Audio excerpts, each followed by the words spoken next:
मतलबी छ मान्छे, आफ्नो मात्र फाइदा सोच्छ। अप्ठ्यारोमा हात थाप्छ, स्वार्थपछि साइड लाग्छ। दुःखमा आत्तिन्छ, सुखमा मातिन्छ। घमण्ड बढाउँछ, लेनदेन बिर्सिन्छ अनि पचाउँछ।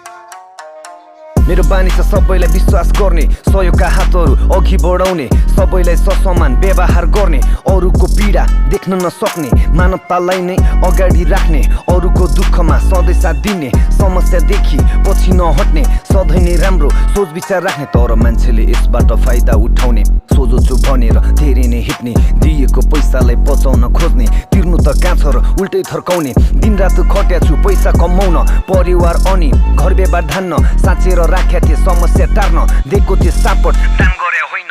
स्वार्थी भो मान्छे पैसाको लोभमा, सही के गलत केही सोच्दैन, पैसाले मान्छेलाई कहिले पुगेन, दिएको सापट फिर्ता गर्दैन। स्वार्थी भो मान्छे पैसाको लोभमा, सही के गलत केही सोच्दैन, पैसाले मान्छेलाई कहिले पुगेन, दिएको सापट फिर्ता गर्दैन।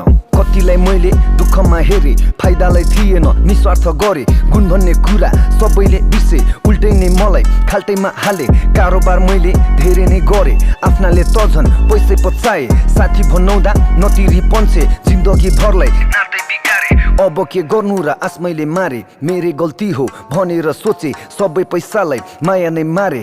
अबदेखि चाहिँ म धेरै सुध्रे, सबजना प्रगति गर्दैछ अहिले, लगेको पैसा तिर्छ कि कहिले भनेर सन्देश पठाउँछु मैले, ब्लक नै पो गर्दैछ मलाई सबैले। स्वार्थी भो मान्छे पैसाको लोभमा, सही के गलत केही सोच्दैन, पैसाले मान्छेलाई कहिले पुगेन, दिएको सापट फिर्ता गर्दैन।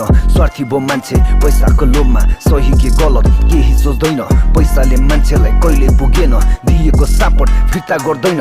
अप्ठ्यारो पर्दा हात जोड्दै आउने, छिटो नै तिर्छु भनेर माग्ने, त्यसपछि आफै बिलाउँदै जाने, देख्छ कि कतै भनेर लुक्ने। समस्या यहाँ सबैलाई पर्छ, 2-4 दिन भाका ढिला नि हुन्छ, समयमै यो कुरा बताउनु पर्छ, इमान्दारिताले